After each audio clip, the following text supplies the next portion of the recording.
All right, welcome. This is Blacklisted Radio. It's the 27th day of October 2013. We're not live and direct. It's not Saturday morning. It's Sunday night, 9 p.m. straight up in the Central Time Zone, live from Central Texas.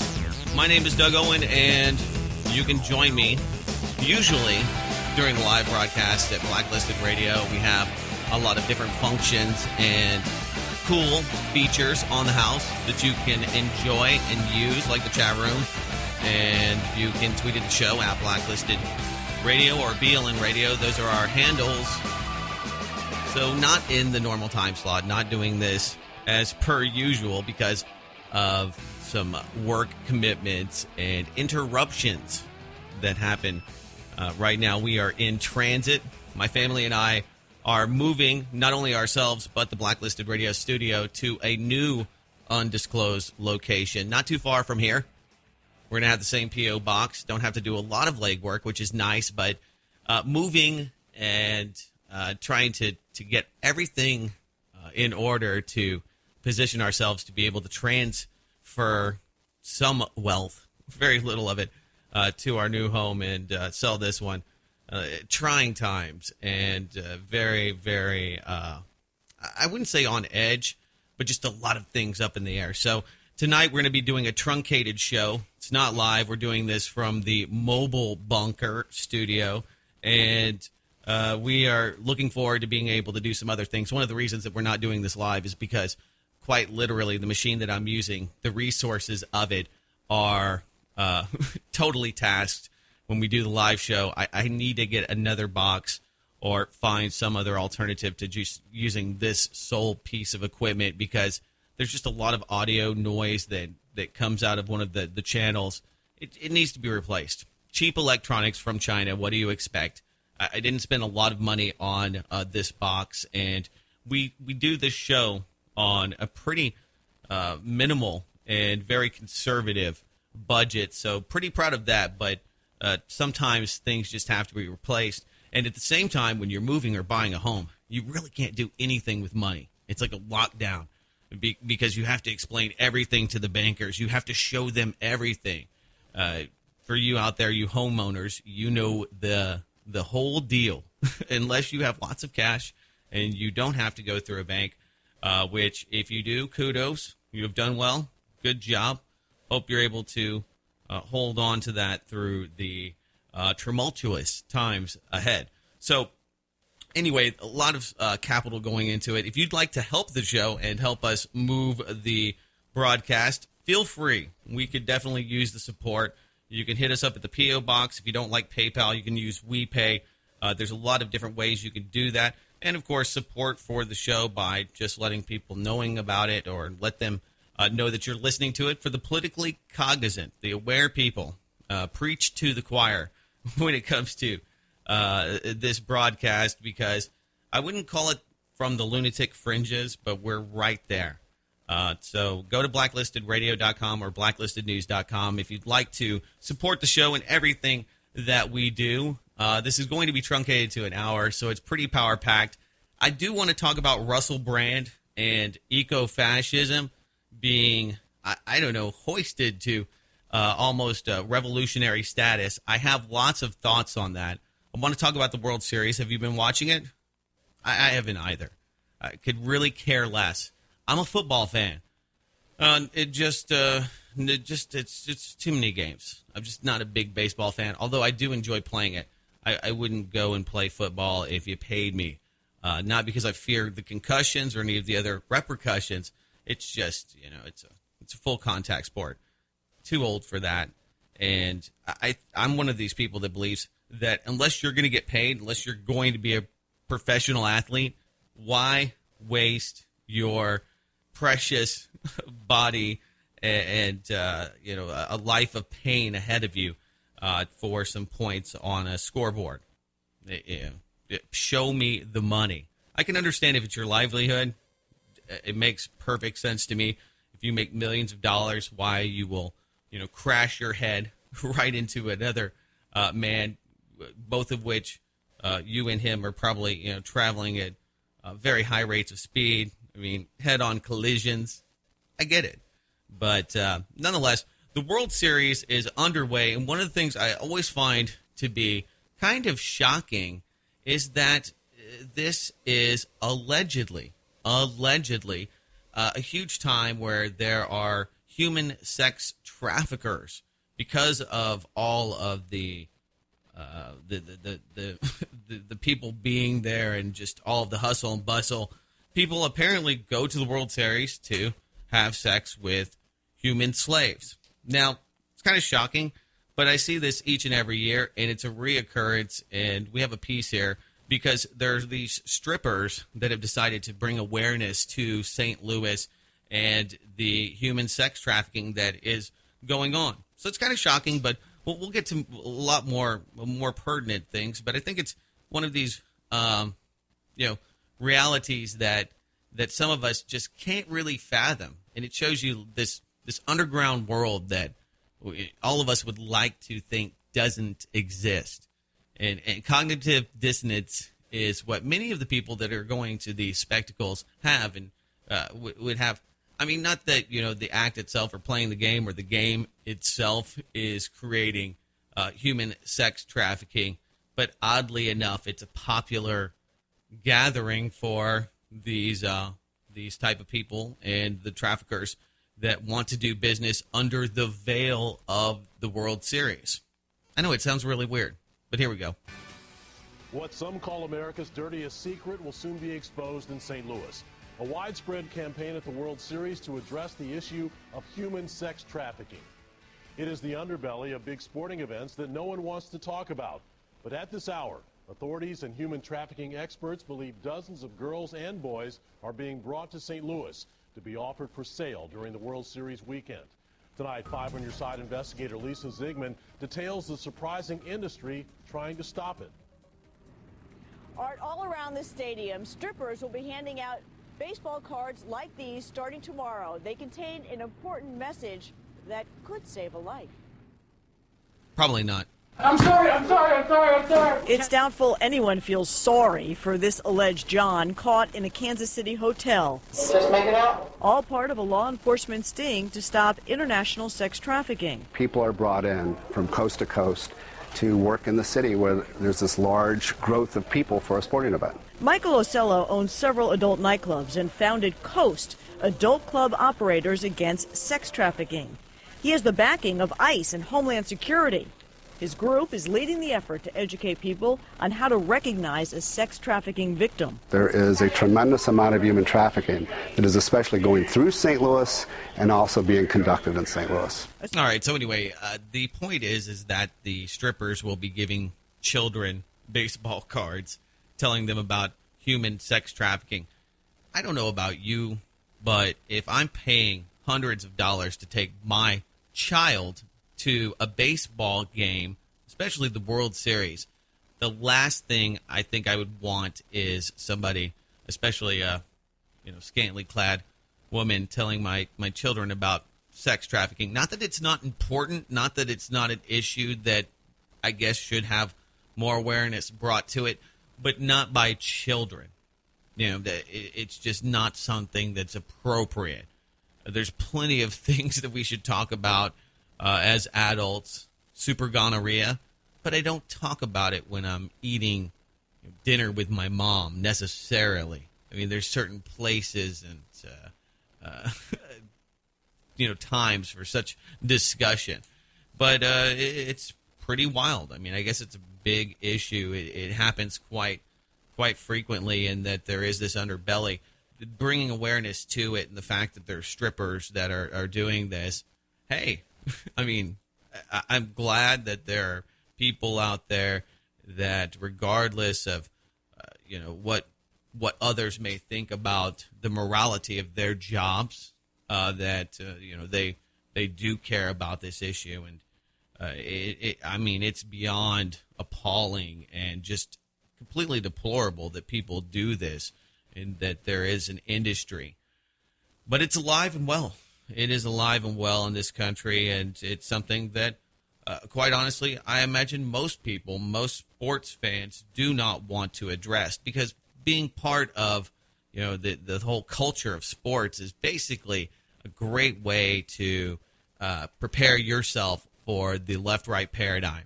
Okay, my team's good, regardless of who owns it, regardless of all of the other shady underpinnings. We're going to get behind our mascot and rah, rah, rah, rah, rah, rah, Team A versus Team B. You suck. Why? Because someone on ESPN says so. If you can, and I'm a sports fan, so I can say this with personal experience, with expertise in saying that is how some people do view, and even friends of mine, tertiary ones, not close friends, but acquaintances, people that I know, they deal with politics in the same way. I think there's so much cynicism in general in politics today that it's evident. And it's a great transition into Russell Brand. I know some of you are saying, why waste your time in talking about Russell Brand, Doug Owen? Why does it matter? And I think it does, because he is a pop icon, and people are really in such a bad way that listening to anyone that has what sounds to be something revolutionary seems like a great opportunity to not only propel themselves through this vicarious clinging on to celebrity and pop culture, and I understand that's why the media does this. But if you're not familiar, Russell Brand is a pretty famous comedian, kind of considered to some to be a mystic, a weird guy, kind of a cultist, just an oddball. And so he has this message and this kind of, I would imagine, very global platform to talk about ideas that are somewhat revolutionary. And I have to admit that right off the cuff, prima facie, I am with Russell Brand when it comes to voting, when it comes to many of the things that we'll break down here that he mentions. It sounds really good. It's very easy to get on board, but the better question I think that we should all ask is, why is this being perpetuated globally and virally by the media itself? Because it doesn't cast the media, the corporate-controlled fatheads, in a good light. So whenever the media decides to take the dive and make themselves the butt of the joke, you have to ask, well, why? Why are they doing this? So if you're not familiar, if you're not from the U.S. or the Western world, you may not be familiar with Russell Brand or why I think it's important. If you're a fan of the alternative media and you go to the websites that I peruse, on the left side of blacklistednews.com, you can find most of the sources and other daily reads that I browse. So the sourcing is pretty much there from almost, I would say, at least 80% of the articles and content that you find at blacklistednews.com. And I didn't actually post this video because I think that I wanted to write an article, quite honestly. I was almost propelled to, because I don't really have anything against Russell Brand, and I think that he has every right to say whatever he wants, and the fact that the media has couched this in such a fashion is really the takeaway. Not so much what one individual says. I mean, people can be overly offended, because even though I disagree with, a lot of the points or things that he proposes here, I don't necessarily hate the guy or think that he's a bad human being. I think that we have to, get some calloused skin on our palms if we plan to, actually that's a bad analogy or metaphor. Rather, we just have to have thicker skin when it comes to political discourse. We have to be willing. I mean, the hardest thing is to be willing to be wrong and to change your mind, accepting that somebody else maybe you vehemently disagree with, maybe on the other team, happens to have a point, and giving the benefit that I think is due to at least listen and to entertain it momentarily, at least to to fully allow somebody to put their thoughts out there before you immediately ridicule them. Chew on it for a moment. I try to do this. It's very hard. So if you're one of these people out there, it's like, I have no remorse for any of these people at all. I will not talk to anybody that labels themselves as a Republican or a Democrat. Now, I completely understand. But, back to Russell Brand here. He is a guy who has a lot of influence and has a media outlet. And this is the new, quote-unquote, proverbial alternative media. So this is being portrayed as old media versus new media, new ideas. I'm going to play this, and I'll probably jump in and step on it where I want to make points. But if you've heard it, sorry, but I think that it is worth it. It is at least worth listening to here in this context, because it is getting, this YouTube video right here, I don't know how many other people saw it on BBC Newsnight originally, but it already has 7,156,000 views. So, popular item. Russell Brand, who are you to edit a political magazine? Well, I just suppose like a person who's being politely asked by an attractive woman.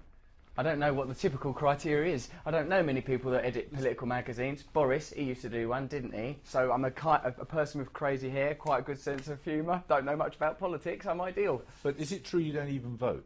Yeah, no, I don't vote. Well, how do you have any authority to talk about politics then? Well, I don't get my authority from this pre-existing paradigm, which is quite narrow and only serves a few people. I look elsewhere for alternatives that might be of service to humanity. Now, see, I love this, okay? I am on board with this idea that voting is antiquated and you're only going to get an option between ketchup and mustard. How dare you decide to go with mayonnaise? People in Europe like it. They want it on their French fries. Who am I to say? But this notion that the only way that we can actually have real political change is through the electoral voting system is completely wrong. Most of the big, huge, metamorphosizing events that have happened in history have usually been outside of the realm of government, not usually something that was a political change or the will of the king. It was usually technology and some huge event that was unforeseen by most that had the most impact. Plenty of examples, but back to Russell Brand here. Sorry. Alternate means alternate political systems. They being? Well, I've not invented it yet, Jeremy. I had to do a magazine last week. I've had a lot on my plate. But here's the thing that it shouldn't do. Shouldn't destroy the planet. Shouldn't create massive economic disparity. Shouldn't ignore the needs of the people. The burden of proof is on the people with the power, not people like doing a magazine. How do you imagine the people get power? Well, I imagine there are sort of hierarchical systems that have been preserved through generations. They get power by being voted in. Well, you That's say how that, they Jeremy, get it. but You can't even be asked to vote. It's quite a narrow prescriptive parameter that changes within the... In a democracy, that's how it works. Well, I don't think it's working very well, Jeremy. And I just want to make the point that, you should look at the money. Because quite honestly, politicians come and go. They're voted in and out. And it's the money behind their message that is... really the focus. If you want change, whether for or against some corporate doctrine, that is done through money. That is through buying the system. Politicians are all for sale. So voting for car salesman A or car salesman B, and I know that we do have car salesman listeners, and I'm sorry, but I get chastised by this one guy. He's like, look, man, I sell used cars, and I hate when you use car salesman as an example. Widget salesman, whatever it may be. Door-to-door Kirby salesperson, whatever. Given that the planet is being destroyed, given that there is economic disparity of a huge degree, what are you saying? There's no alternative. There's no alternative. No, I'm not just this saying system. that. I'm saying if you Brilliant. can't be asked to vote, why should we be asked to listen to your political point of view? You don't have to listen to my political point of view, but it's not that I'm not voting out of apathy. I'm not voting out of absolute indifference and weariness and exhaustion from the lies, treachery, deceit of the political class that has been going on for generations now, and which has now reached fever pitch, where we have a disenfranchised, disillusioned, despondent underclass that are not being represented by that political system. So voting for it is tacit complicity with that system, and that's not something I'm offering up. Well, why do you... Yeah, and I absolutely agree with this 100% for you out there that think that my viewpoints are negated because I don't vote. My thoughts are my own, my opinions are my own, and that's A-okay. If I voted, it wouldn't change my opinions and probably would not change the current people in power. But to think outside of this paradigm is crazy. It's the rantings of a lunatic. Only somebody as eccentric as Russell Brand could dare get outside of this very narrow context. So, it's so ridiculous that it's this limited. And of course, the media is not going to admit all the power players and the real factors in this hierarchy, because the political system itself, it only pushes forward legislation that is in the financial interest of others outside of the system. So changing people inside of it, when you have, a pretty crude analogy would be when you have a police officer that is shot, it doesn't change the police department. There's another person that will fill that spot. So the act in and of itself doesn't change the institution. Getting rid of the people doesn't change the institution either. You change it then? I'm trying to. Well, why don't you start by voting? I don't think it works. People have voted already, and that's what's created the current paradigm. When did you last vote? Never. You've never, ever voted? No. Do you think that's really bad? So you struck an attitude, before the age of 18? Well, I was busy being a drug addict at that point because I come from the kind of social conditions that are exacerbated by an indifferent system that really just administrates for large corporations and ignores the population that it was voted in to serve. You're blaming the political class of the fact you had a drug problem? No. I'm saying I was part of a social and economic class that is underserved by the current political system, and drug addiction is one of the problems it creates when you have huge, underserved, impoverished populations. People get drug problems and also don't feel like they want to engage with the current political system because they see that it doesn't work for them. They see that it makes no difference. They see that they're not served. Well, I say that it doesn't the apathy, work for them if they don't bother to vote. Jeremy, my darling, I'm not saying that the apathy doesn't come from us, the people. The apathy comes from the politicians. They are apathetic to our needs. They're only interested in servicing the needs of corporations. Look at what ain't the Tories going to court and to taking the EU to court because they're trying to curtail bank bonuses. Is that what's happening at the moment in our country? It is, isn't it? Yeah, there is so why am I going to tune in for that? You don't believe in democracy. You want a revolution, don't you? The planet is being destroyed. We are creating an underclass. We are exploiting poor people all over the world. And the genuine, legitimate problems of the people are not being addressed by our political class. All of those things may be true. They are true. But you took... I wouldn't argue with you about many of them. Well, how come I feel so cross with you? It can't just be because of that beard. It's gorgeous. It's possibly because... And if the Daily Mail don't want it, I do. I'm against them. Grow it longer. Tangle it into your armpit hair. All right, so anyway, it kind of goes off the rails here a little bit to kind of, bring the situation down a little bit, insert a little comedy. I understand. You want to inject a little humor into the discussion to kind of, soften up Mr. Paxman here. But basically, he goes on to advocate the eco-fascist system that would be central authority. Now, I agree with him. The environment is being destroyed, and people pick their poison when it comes to what they are willing to accept as far as environmental devastation for services rendered. Most people that are on the right believe that at some point we're going to have the technology to clean up all of the crap that we have destroyed in our path over the last century under continuing upon the Industrial Revolution and whatever that ends up being. Can we outlive ourselves, and can we get past the toxic soup that we create for energy to propel humanity to wherever it may go. And I understand that too. Some people say, well, that's where we need to go, and how can we stop destiny? How can we stop progress and growth in the economy for geckos?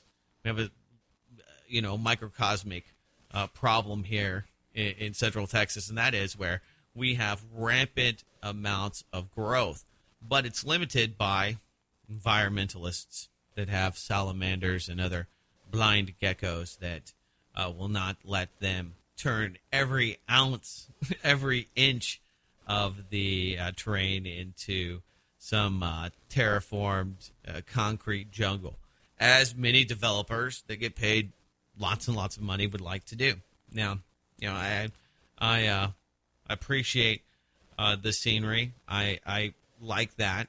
Ultimately, it usually goes into the hands of groups like the World Wildlife Fund, the Sierra Club, and the like, and then they just sell it. A decade later, you have that kind of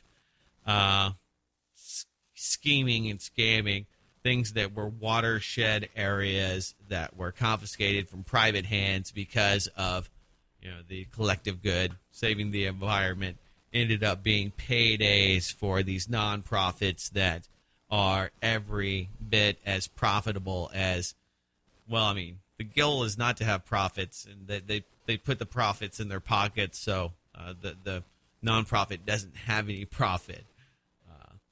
People profit from it, but that's a whole sidebar issue there. But you just see some of the ridiculous aspects of environmentalism and what it leads to, because it's the manipulation. People understand that they can manipulate the heartstrings of environmentalists, and that we all have a bond with our planet. We rely on it for sustenance, and without it, we are nothing. And so that obligation, that heartfelt electrical connection to the earth, is exploited by everyone you can imagine. Everyone that you see on the TV trying to get you to buy into something that's not going to do anything. If I was pointing a stick at every one of those instances, we would be spinning in circles for days and days and days and days and days and days and days. But Russell Brand here, back to the point, is speaking to the disenfranchised people out there that see through the left-right paradigm, that see through the inequality and the growing divide between the haves and have-nots. All of those things are absolutely true and evident through the current kleptocracy, crony, fascist system that we have today. Unfortunately, I think calling for more of that will only, I think when you want a more extreme solution, you always have to have more extreme powers that are absolutely just overwhelming to be able to create that kind of radical change now, this moment. You can only do that through tyranny, through the power of domination over others. You would have to institute literally eco-fascism. I don't say that lightly. You would have to have a tectonic takeover of the global institutions, a complete takeover of industry and energy, and all of that under central control to create the kind of radical change now, this moment that he ends up advocating here. And I'm not going to clip through it. It doesn't matter because, I'm not offended. And I said that before, that, Russell Brand's entitled to his opinion. And I understand why. When you look at what's happening to this world, the devastation that that pays the price for a corporate elite, and the economic Ponzi system that we have that requires never-ending growth. Requires growth, and growth is not always needed. Growth is not always a good thing. Growth is not always positive, especially when there are constraints, physical constraints. Not that I'm a eugenicist, not that I believe that you should have a central system as maybe Mr. Brand here advocates, to delegate resources to all. The massive wealth redistribution, these ideas are being put forward, and people embrace them. So my ultimate question, of course, is why is this being pushed? Why is this so revolutionary? It's not really anything new, and the fact that it's a pop icon always throws up red flags. So not to say that the intentions of Russell Brand are not the best, but some of the commenters and others that I've seen really do question the radical prophet, mystical force of nature that is Russell Brand. Here's one quote. In this modern age where the spectacle of celebrity is used to distract, bamboozle, and pacify the masses, where ignorance is placed on a pedestal and repetitiously rammed down our throat, raping our young minds, enslaving us in the all-consuming cult of consumerism and never-ending narcissistic rat race to the bottom, Russell Brand has emerged as a radical, enlightening force. So, for some, and that's the danger of a guy like Russell Brand, because this guy could absolutely start a cult tomorrow, and I bet you he could get hundreds, if not thousands, if not tens of thousands of people to commit mass suicide because they're looking to some other alternative besides the current system we have today. That is I hate to laugh, but I mean it really does speak to the dire situation that some people feel, because especially the politically cognizant and aware that seemingly know what's going on, but are ever frustrated with the cognitive disarray in their minds, trying to root on one team that continues to beat them like a redheaded stepchild. So I guess that's really all the thoughts that I have on this. I think that Russell Brand will be making more waves. I thought it was really interesting that they brought him on to the Morning Joe with Zygmunt Brzezinski's daughter, Mika, who basically flirted and blushed as he spewed radical, crazy ideas, and basically a promotion of his new TV show and his new magazine. So the mainstream media that he seems to, in the political system, the hierarchy that he refers to that he is attacking, seems to at least be somewhat smitten with Mr. Brand enough to give him some promotion. And maybe ultimately they know that where he ultimately goes with all of this. And it's not revolution, and it's not something that our libertarian listeners or others that are a fan of a non-centralized government force pushing some other decree or whatever it may be down our throats to save the environment. Those people would probably not be on board ultimately where with Mr. Brand is going. And he already goes there in this exchange. So there's no point in really beating the guy to pulp, because he tells you exactly what he's about and what he sees as the necessary solution. So, I mean, there you go. I mean, I think the guy's witty, but why are they promoting Mr. Brand?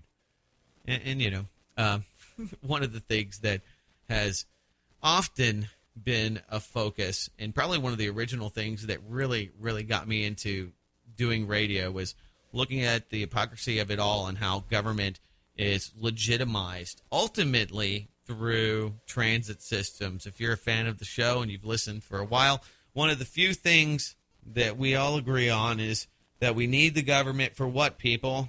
We need the government to run the roads. The government, whenever somebody throws out an anarcho-capitalist idea, whenever somebody talks about maybe listening to Tom Wood's podcast or other libertarian enthusiasts, if you dare bring up Murray Rothbard or other anarcho-capitalist, people immediately say, well, Doug, I like anarchy, but it's not going to work because who is going to, of course, work the roads? Who's going to take care of the roads? We can't have some Mad Max Beyond Thunderdome system that is in place to take care of the roads where we have to pay money to trolls under bridges. And this is the go-to fail-safe, comfortable crutch argument against why we cannot have anarchy in our lives. Beyond liberty, anarchy. Dare I say it? My thoughts, and believe you me, chaos is a constant and has nothing to do with the political system or a bunch of people with a donkey as their mascot or an elephant as their mascot. It really doesn't matter at all. So I find it funny because I've been saying this for years and years and years and years and years. States are going to, at some point, tax people, all people, by the mile. Okay? And it's going to extend to anything that they can possibly tax. And when it comes to roads, it's like healthcare. Everybody needs it. You're going to have some fascist system that's going to force you to get into bed with a corporate nepotistic system that is of no use to the people whatsoever. Hence toll roads. We have toll roads. Can't afford a road. Okay. So the government can't buy you the road that they promised you. Okay. So you have to have a toll road. The idea is you keep paying some private company, and then sooner or later you're going to own the road, or better yet, it turns into some sweetheart Capone deal where the city, like where I live, in the, I guess, state or TxDOT or whoever it is, your authority having jurisdiction ends up reclaiming authority and buying back said broke down highway from the contractors that built this thing, or ended up owning it. Oh, there's a lot of money and millions of dollars, and then you always end up going, well, where's all my tax money that's going into the road system going? Here in Texas, we pay a huge amount of gas taxes, and if you buy a lawnmower, you might not be on the road. You might be on your own property. You might have a farm truck and never see the highway, but guess what? You're being taxed for those highways and byways and lanes and freeways. So what happens here? Well, that's not enough. Can't just do a gas tax, even though it's unapportioned, even though I would say arguably it's unconstitutional. It's not enough. Now the LA Times reports as American road planners struggle to find cash to mend the crumbling highway system, many are beginning to see a solution in a little black box that fits neatly by the dashboard of your car. The devices which track every mile a motorist drives and transmit that information to bureaucrats at the center of a controversial attempt in Washington and state planning offices to overhaul the outdated system for funding America's major roads. Oh, screw you, government. Oh, my gosh. Not government, but the bureaucrats that come up with these ideas and the planners that want to fix roads. And, of course, all of you politicians that steal money and the voters, they allow them to steal the money out of these slush funds and put it into their own pockets for an array of different boondoggles and other pet projects. The cronyism and nepotism in your local area may differ. It may vary, but you get the idea here. The LA Times in California, of course, will be probably one of the first states to embrace this idea. Let's get all those people. Now, see, it's already getting beyond this, and it's going into the silly realm where they want to tax bicycles because they realize at some point when energy prices are high enough or the incentives are sweet enough or the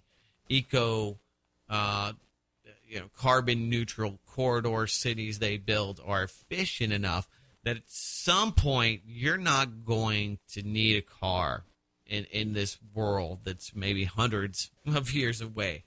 If you got your 69 El Camino and you're holding on to it and screaming, F you, Doug, I'm going to ride this till the end, you probably will. I hope you do. I'm just saying at some point, I mean, you would think that we would actually transcend beyond this. I mean, we can inject memories into mice's minds. It's only a matter of time before you would think, at least, we would be able to free ourselves from vehicles, and I would say travel at some point altogether. There would just be no need for it. We would be able to think our ways past having to have a mundane job and making widgets all day long to sustain life here in the world in this three-dimensional reality at some point. So there's going to be a lot of things that happen in between here and there. So not to say that we're all going to transcend into a world where we don't need vehicles, but at some point that's going to be the case. And guess what? They're going to run out of piss-poor excuses to tax the crap out of you. That's all there is to it. They're not going to have the emotional stress and the great excuse of taking your tax dollars and 10% of every gallon you buy and putting it into their own coffers because you're riding a freaking bicycle. Oh, but that's very dangerous. You're going to need insurance for your bicycle. They're already trying to push this stuff. It just makes me laugh. I mean, because it's so obvious and so it insults my intelligence. It irritates me to no end that this is going on, and they just transfer these problems and the need for more and more cash. And the one thing that the government is supposed to be doing, that we need them to do, apparently, according to all of you out there listening, at least some of you, is to run the damn roads. That's why we have government. We could do without government. We could live in an anarchist, crazy state. And things would probably be okay. We have enough faith in mankind to exist. We could just get government to take care of the roads. Anyway, if you think that's bad, go to Venezuela. I like some of these ideas that are coming out of places like Switzerland where they plan on paying everybody. I like this because you get a chance to kind of test out new economic models. Maybe Russell Brand will be there, and he'll be pushing one of them. Venezuela has been doing some creative accounting, creative governing, now that they have a bus driver in charge. Don't think for a moment that Venezuela is not a friend of an ally of the U.S. And I do want to talk about Merkel. Merkel and Urkel and the Israelis watching the French. It's become quite a row. But first, to boldly go where no socialist has gone before, Venezuela creates the Ministry of Supreme Happiness. Oh, my friends. This is, I don't know, they are maybe courting absolute disaster with the Supreme Happiness Ministry. Anything that's a ministry scares me to death. It means that you're going to have God and government together doing things for God. It's like George Bush putting together war plans with Jesus. Bless you. My goodness. Anyway, my lovely better half over here, listening to the show intently, paying attention to it. We were watching some great propaganda earlier. It was the Parks and Recreation show, and they were talking about martial law. I could clip this stuff all day long. Anyway, to boldly go where no socialist has gone before, the Venezuelans are going to be taken that way. I don't know if they're going to actually feel more happiness, but I'm just going to take a stab at this one and say that they're not. In one such as everyone at the Federal Reserve thought the world's greatest artificial wealth effect would also generate the world's happiest people, one would be dead wrong. That's right. Take Venezuela, Hugo Chavez, socialist paradise, which was recently inherited by Nicolas Maduro when he proceeded to not only completely devalue their local currency, but to engineer through such exquisite central planning that even the Politburo at the Mariner Eccles building in the green with envy, is green with envy rather, as impressed with the Caracas stock market. Year to date, return over 300%. That's right. You devalue the currency down to nothing, and you have external and other price controls. You have the government seize toilet paper factories and the like, and, you institute the Ministry of Happiness. As a result, President Maduro has decided to boldly go where no one has gone before, and he has a new vice ministry of supreme social happiness, whose primary purpose will to be enforce happiness. Oh, my God. In other words, something along the lines of beatings will continue until happiness returns. Yes, 1984 reference. Thank you, Zero Hedge, for the headline here. The whole idea that you can mandate happiness and that if you create a body of wealth to give to people, bureaucrats, for the Ministry of Happiness, I promise you, without having a lot of knowledge, I will be right. Happiness will not go up. These are sad and desperate ideas to try to Stalinist ideas to try to force people into being happy compulsory. This is the failed machinations of mad effing people, crazy people. It's pretty wild. All right, so there you go. That's what happens. You get Russell Brand, you get Maduro together. Before you know it, they have a Ministry of Happiness, and they're going to save the world from the industrial capitalist evil bastards that they are. But I don't know if they're the dynamic duo with that the media has claimed them to be in the past. I was listening to OnStar, and apparently OnStar has some pretty cool features. Now, if you say that the government and OnStar has the ability, talk about cognitive dissonance, if they have the ability, if you say that they have the ability to take control of your vehicle, you're crazy. If you wonder if Michael Hastings could have possibly been killed or assassinated via remote control, and if you're not familiar with the story, he died in a fiery crash where his engine flew backwards and defied physics, and pretty looming, and he told all of his friends that the government was after him, and he was high on crystal methamphetamines, wink, wink. Then, if you question those things, you might be kind of kooky, might be kind of weird. So I hear this commercial, and I don't know, you be the judge. Tell me, you might have already heard this, but tell me if you think there's something a little off-putting by how excited the people are here to have Big Brother alive and well and being able to instantaneously take control of their vehicle. So you're leaving that great barbecue joint in the warehouse district, and you're about to get into your truck, except there is no truck, and holy cow, it hits you. Your keys are missing and your Silverado's been stolen. And before you go crazy over the injustice of it all, you tap your OnStar app. A soothing woman says, no problem. And before you can say that thief is going down, she helps you file a police report. Then she pings a signal that bounces into space, giving her the Latin long of your truck, which she shares with police until the joyrider's in their sights. When the officer gives the go-ahead, OnStar sends a signal that slows his speed, just as the thief is saying, what the... And it's hard to say who's more amazed by the whiz-bang don't you dare mess with my truck technology. You or the guy who's about to do hard time. All because you drive a Chevrolet Silverado connected by OnStar. Wow. Pretty empowering. This guy's excited. If there's actually a video. I had to clip this from the website. Heard it on the radio, clipped it from the website, watched the actual video, and it is fear porn at best. Oh, my God. Oh, yeah. Feels so good getting the bad guy. I did something by calling OnStar.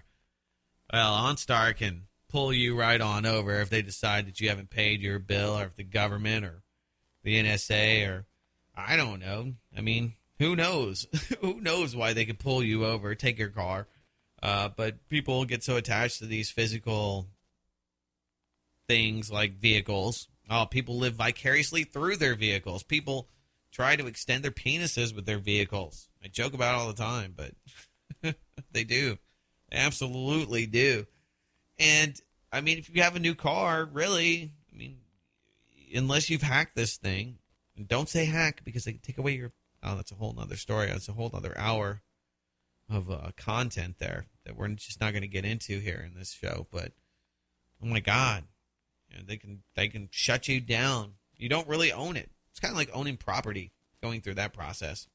Yeah, this is all of the things that you have to go through to make sure a title's clean, just to find out that, well, if you don't come up with some money, some bread for this state, every single year you're not going to have that property anymore. So, thus, you really don't own it. You know, one of the things that you really hope to do at some point is at least, be able to own a car, unless you're a consummate leaser. That's okay if you are. I understand why some people do. And if it's financially advantageous to you, then you do a lot of driving. Well, good for you. I wouldn't want to drive that much. Nonetheless, you want to own your own vehicle, be able to get to point A to point B without having to pay somebody. Or at least I'm happy about that. Now, I have a lot of stuff that I have to, fix on the car, and it always seems that, you're always paying something. You can't get out of always being in debt or underwater when it comes to vehicles. But, I mean, you really just don't have any control over them. And you don't know who can just take it away from you at any moment. Maybe even, and this is what's so, I think, invasive, is that they don't have to go through much to turn your car off and just pull you over. Or take your car. You wake up one morning and, oh, well, sorry, glitch in the matrix. We got your car. It happens to people all the time. People have, in California, they'll have a lien against their house for something as trivial as a parking ticket. Next thing you know, somebody's taking away your vehicle. Heck, now you might not even be able to get into your vehicle to get your private possessions out of it because they've remotely locked it down. You try to touch the thing and the alarm goes off. So these kind of things actually a few years ago were very far off and it didn't seem real. Just like, the taxing people by the mile, using your black box, using your OnStar to tax you as you drive down the highway. Those are far off things that we didn't have to worry about, and that weren't going to be issues for you and I. These are things that our great grandchildren would have to deal with. The future, oh. Well, it's here. It's alive. It's now, and we got a few more moments. I got to talk about Sandy Hook because, well, the Sandy Hook demolition is underway under secrecy with just about the most extraneously odd and, I think, revealing circumstances that hint at that everything that we're seeing and hearing is controlled. And it's not only the message, it's the forensic evidence and so much more that is being very suspiciously hidden from the American people. And we'll just play this clip to give you a little bit of background as to what's been happening, especially for our foreign listeners in Connecticut in regards to this mass murdering that happened at the Sandy Hook Elementary School just, I think, a little over a year ago. I'm not sure of the date, but I think that they have had the anniversary, and I have to check into that. It seems like it's been a while, at least. I haven't been closely and carefully analyzing every aspect of it, but the more you investigate and look into the very, hard to navigate facts of the story, because the story changed so many times. And there was actually a piece this week on about how Twitter had, I think it was, 1 out of 20 tweets, according to them, the people that have authority, that they were misinformation. But most of those originated out of the state and out of local media in first person, quotes and observations. So immediately those are dismissed. But here you go. Here's a little background as to what's happening at Sandy Hook. State today approved funding to start the demolition of the Sandy Hook School in Newtown. The $3.7 million approved today is just part of what's expected to be a $50 million gift to the town if voters there approve it. Chief Political Correspondent Mark Davis joins us live now with more on the demolition plan and the town referendum. Mark? Hi, Sonia and Keith. Good evening, everyone, from the Hartford Newsroom. News 8 has learned that the plan is that if Newtown voters approve this gift from the state, and they did, the demolition of the Sandy Hook School would be completed before the first anniversary of the tragedy on December 14th. Okay, it's coming up. Residents of Newtown will go to the polls 1 week from tomorrow in a referendum on accepting the gift of $50 million from the state to tear down and build a new Sandy Hook School at the approximate same location. Today, the State Bonding Commission, at the direction of the governor, approved the first $3.7 million for work done so far and to help with the demolition. News 8 has learned that the demolition plan includes assuring that nothing leaves the Sandy Hook School site in any recognizable condition. That means everything, right down to the bricks, will be ground up before it leaves the site, to be sure that nothing, as one source put it, ends up on eBay. The plan also includes designating the exact area where the murders took place as a sacred area, where nothing will be built or even stored until the town decides if some type of memorial is appropriate. Yeah, I mean, it's pretty weird. Why so much secrecy? Why are all of the I think questions being asked by people being dismissed? And just like with 9/11, just like with any other event in the last decade, that we should really scrutinize and look to find real reasons because of the huge repercussions of this event. Let's not forget that this has completely changed the landscape, and it's revolutionized the security at schools. It's brought not only police officers, private security, but now even teachers with firearms to campus to protect themselves. Not that I think it's bad. It's just a sign of the times. Not that I don't think that women or teachers or administrators should be able to bring firearms. I absolutely think that is something that I would advocate as long as they are comfortable with it. But it's a sign of the times that that we fear the children so much, and the fact that they're on these psychotropic drugs, that we won't address these issues, but that we have these ticking time bombs. A lot of, if you go into the academic world and into teaching, that's got to be at least a consideration.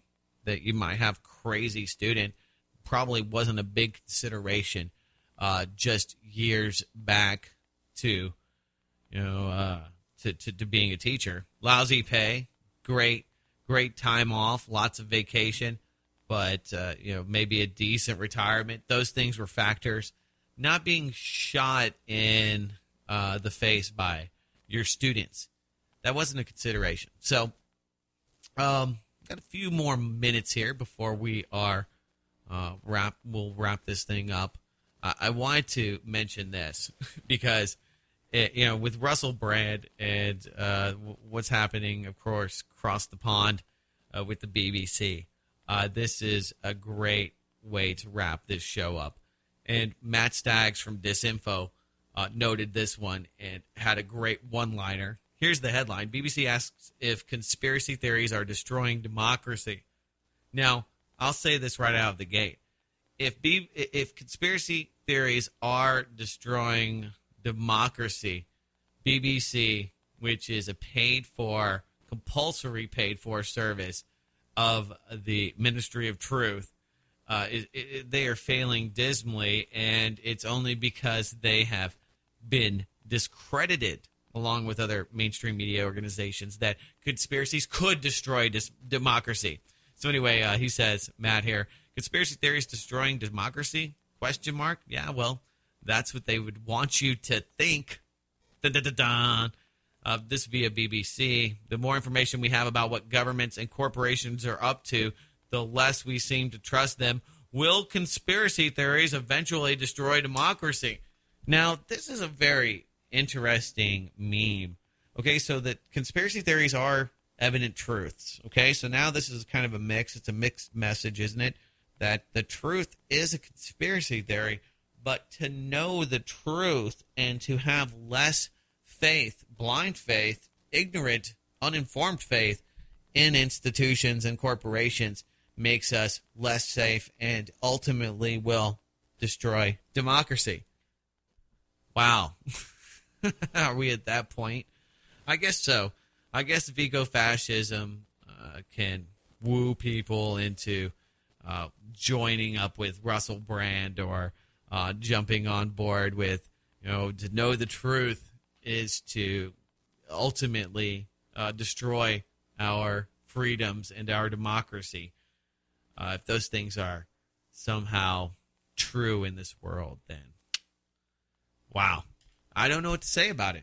But that's kind of mixed message. A lot of people that are watching TV, that read the BBC and actually give a lot of credence to these institutions as truth-telling and non-agenda-driven publications, those people are probably really confused. And I think that one of the best things you could do is just give them maybe a healthy dose of Blacklisted Radio, this podcast, or other shows, or maybe even cartoons.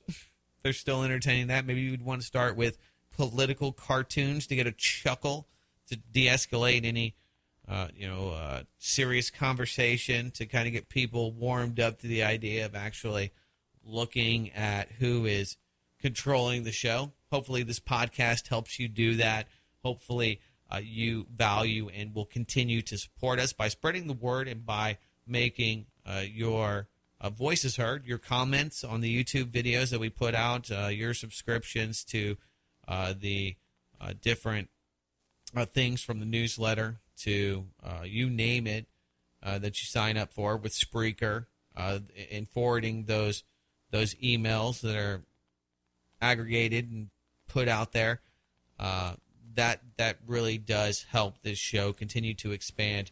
And I want to thank you first and foremost, and of course my family for putting up with all of this during this transit. So thanks to all of you gals and guys that have continued to help me and our family continue to, I think, promote great discourse and fun conversations and enlightening discussions that lead to literally more tangible change than most of the political dialogue you're going to find on the cable news networks and other controlled media outlets. So thank you for that. And we're going to be doing a lot more once we get ensconced in the new Blacklisted Radio studio.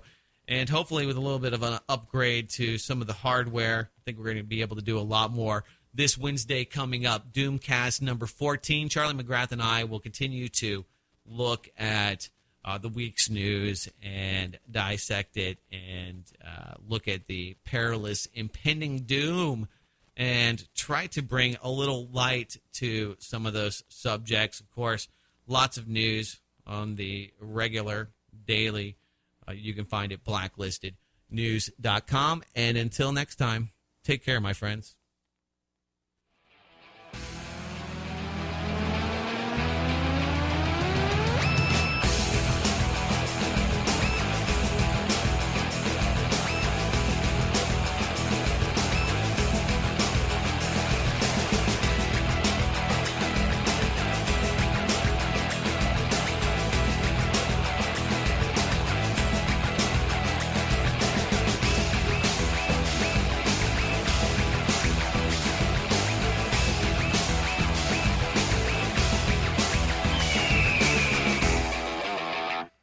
To do this every day of the week and just really brainwash people into thinking about guns in a vastly different way.